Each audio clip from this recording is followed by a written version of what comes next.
Halo anak-anak semuanya, apa kabar? Semoga ketika menonton video ini semuanya dalam keadaan sehat.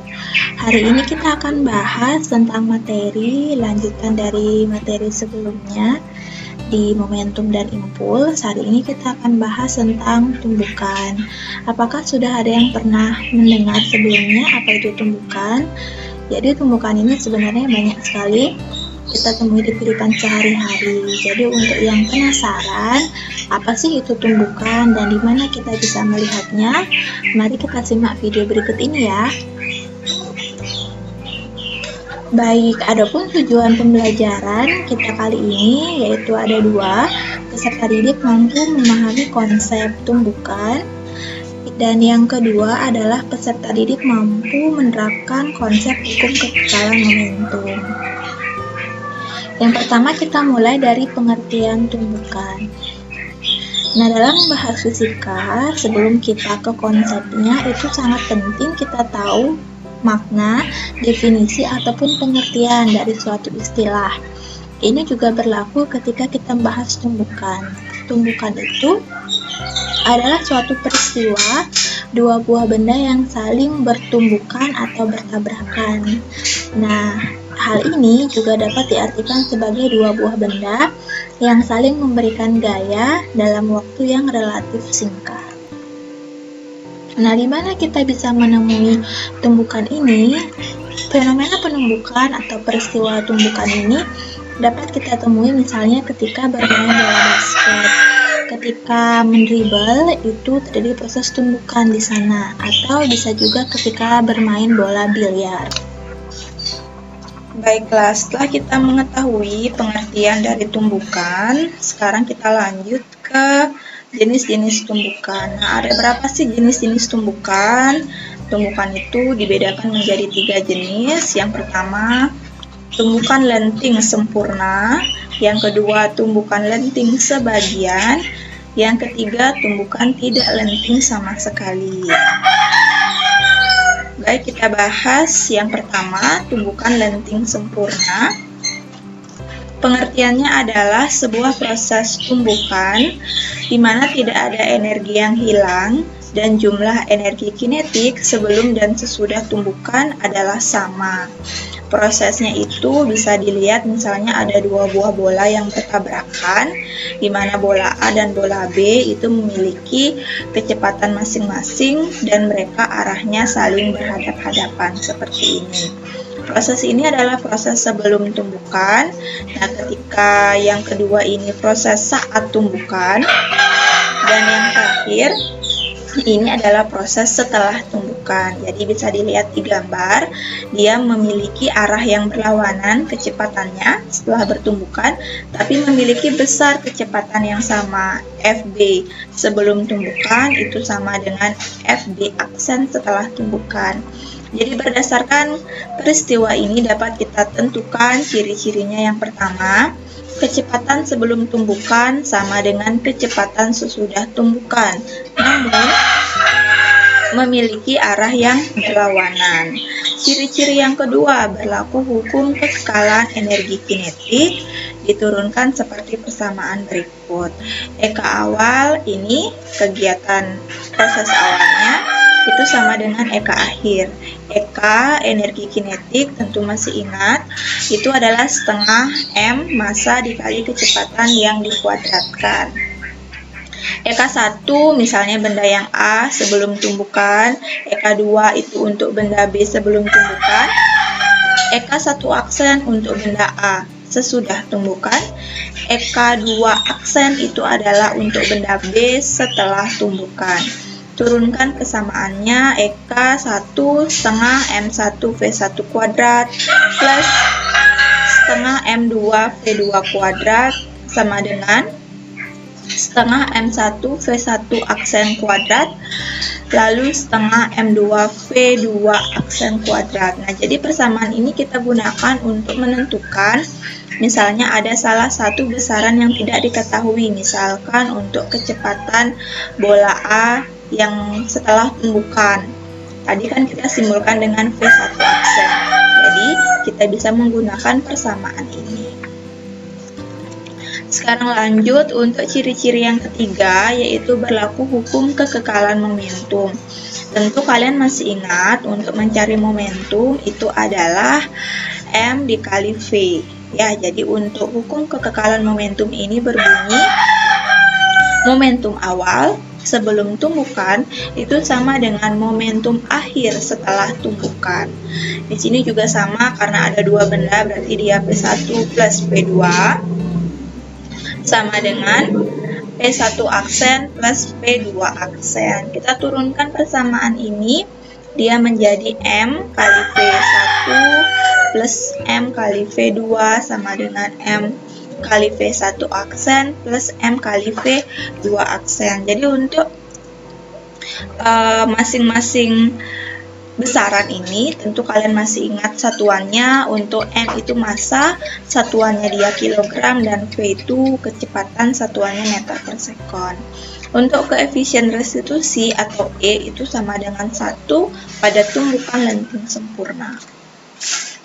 Kita lanjut ke jenis yang kedua, tumbukan lenting sebagian. Pengertiannya adalah di mana proses tumbukan ini terdapat perubahan energi dan energi kinetik setelah bertumbukan itu lebih kecil dari energi kinetik sebelum bertumbukan. Prosesnya misalnya ketika kita bermain bola basket, ketika mendribble bola, ya skemanya itu akan seperti ini. Misalnya ini bolanya yang kita dribble dengan ketinggian sekian dengan P1, misalkan ini H1 ya. Lama-kelamaan akan terjadi pengurangan ketinggian. Ya, dia akhirnya menjadi H2, H3 hingga akhirnya jatuh ke lantai atau ke tanah. Jadi adapun ciri-ciri tumbukan lenting sebagian ini, yang pertama berlaku hukum kekekalan momentum sama seperti yang tadi ya, dimana P awal itu sama dengan P akhir momentum awal, yang V1 ini sama dengan momentum akhir ketika dia sudah menyentuh permukaan lantai atau permukaan tanah. Untuk penurunan persamaannya sama seperti yang tadi, dan dia memiliki koefisien restitusi di mana E lebih kecil dari 1 dan lebih besar dari 0. Nah, pada tumbukan lenting sebagian ini tidak berlaku hukum kekekalan energi kinetik. Kenapa demikian? Karena di sini tentu ada perubahan EK. Ini loh yang tadi, EK energi kinetik setelah bertumbukan lebih kecil dari energi kinetik sebelum bertumbukan. Itu karena di sini ada perubahan kecepatan akhirnya yang lama-lama bola ini bisa diam, sehingga tidak berlaku hukum kekekalan energi kinetik. Nah, sekarang untuk tumbukan yang terakhir, yang ketiga, tumbukan tidak lenting sama sekali. Ini ciri-ciri atau definisinya, proses tumbukan di mana energi kinetik sebelum bertumbukan itu lebih besar dari energi kinetik setelah bertumbukan. Dan di sini juga ada ciri khas yang paling kelihatan. Setelah bertumbukan, kedua benda itu akan menyatu atau menempel dengan kecepatan yang sama. Nah, ini contohnya, ini ada sebuah balok misalkan, terus di sini ada peluru misalnya, terus peluru itu masuk ke balok ini, peluru itu ditembakkan dengan kecepatan sekian.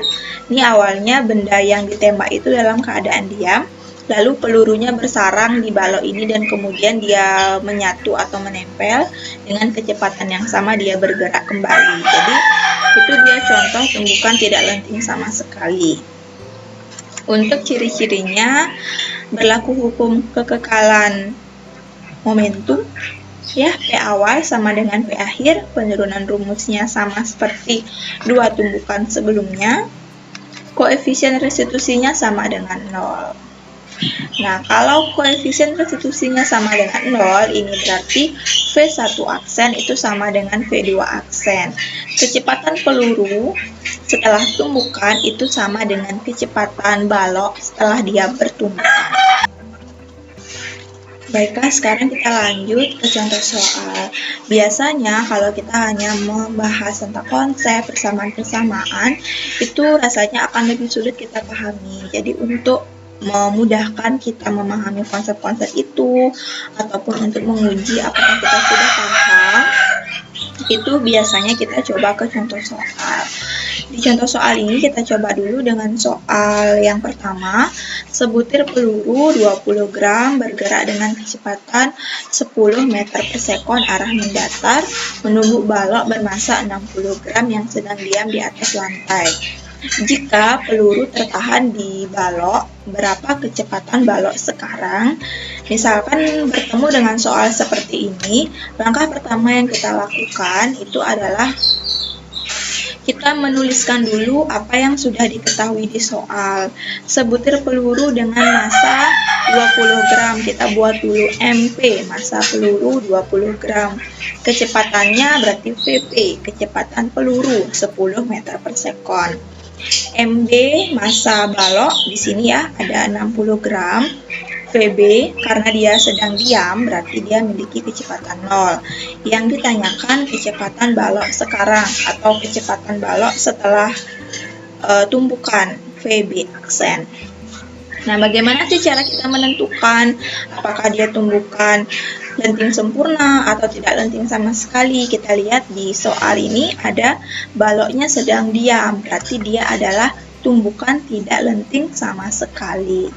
Jadi yang kita gunakan persamaannya adalah, kita ingat VP aksen itu sama dengan VB aksen ya, karena dia memiliki koefisien restitusi sama dengan 0. Nah, kita gunakan hukum kekekalan momentum, P awal sama dengan P akhir. Nah, di sini perlu sedikit pemahaman dan ketelitian ya untuk menghitungnya. P awal sama dengan P akhir, hukum kekekalan momentum. Ingat yang tadi, kita masukkan MP kali VP plus MB kali VB. Ingat, ini adalah momentum untuk peluru, ini momentum untuk balok sebelum bertumbukan. Yang kedua ini momentum setelah bertumbukan, ini untuk peluru diisi aksen, ini untuk balok diisi aksen. Kita masukkan dulu angka-angkanya, MP 20, masukkan 20, VP-nya 10, masuk 10, ya. Nah, untuk VB karena dia diam, langsung dimasukkan 0, di sini boleh dihilangkan, ya, karena berapapun juga dijumlahkan, hasilnya akan tetap kembali seperti ini. Nah, sama dengan MP-nya masuk lagi 20 gram plus MB-nya kita masukkan 60. Nah, terus ini menjadi VB aksen. Nah, kenapa sih di sini VB aksennya digabung dengan VP aksen? Kita ingat kembali ke sini bahwa VP aksen itu sama dengan VB aksen. Jadi boleh kita tulis satu kali saja. Kita operasikan matematika biasa. 20 kali 10 itu 200, satuannya gram meter per sekon. 20 gram tambah 60 gram, 80 gram kali VB aksen. VB aksennya kita pindahkan ke sebelah kiri sama dengan, perhitungannya berubah bentuk menjadi 200 gram meter per sekon bagi 80 gram. Kemudian ini dioperasikan biasa, boleh dibagi, hasilnya akan menjadi 2,5 meter per sekon. Jadi berdasarkan soal ini, kecepatan balok sekarang atau kecepatan balok setelah tumbukan itu adalah 2,5 meter per sekon. Demikianlah anak-anak materi kita hari ini. Kita sudah selesai membahas tentang jenis-jenis tumbukan dan juga contoh soal. Semoga bisa dipahami dengan baik. Apabila terdapat saran maupun pertanyaan, boleh tinggalkan di kolom komentar. Semoga dari video ini kita semua bisa tetap termotivasi, tetap semangat belajar walaupun masih belajar dari rumah. Sampai ketemu di video berikutnya. Dadah!